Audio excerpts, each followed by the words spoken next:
In this moment of desperation, Moses did not lose his composure. Despite the mounting tension and fear around him, he turned to the one who had called him to lead, the God who had already proven his power through the plagues, the God who had promised to deliver his people. Moses knew that God's plan was not yet finished, and he trusted that there was a way forward, even if it didn't make sense to the people around him. Moses stood firm, raising his staff and calling upon the Lord.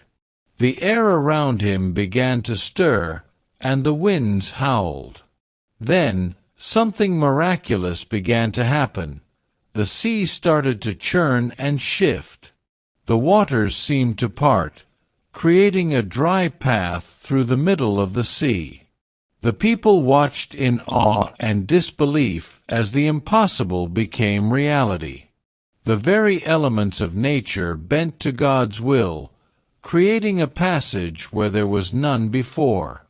The Israelites, though hesitant at first, realized that they had no choice but to follow Moses and trust in God's plan.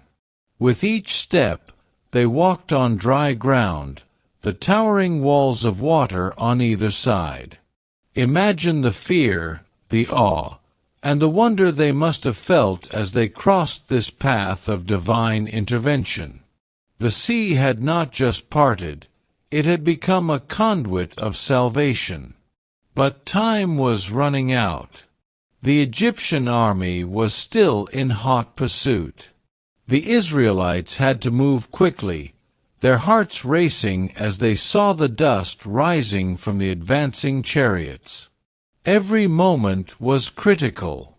The Egyptians followed closely, thinking they could reclaim their slaves, unaware that they were walking into a trap.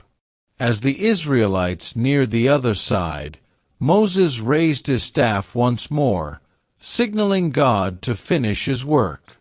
The waters, which had held back the sea, began to collapse.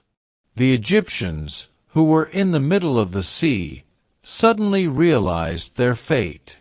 The waters came crashing down, drowning Pharaoh's army and horses. The very sea that had been their means of escape became their undoing.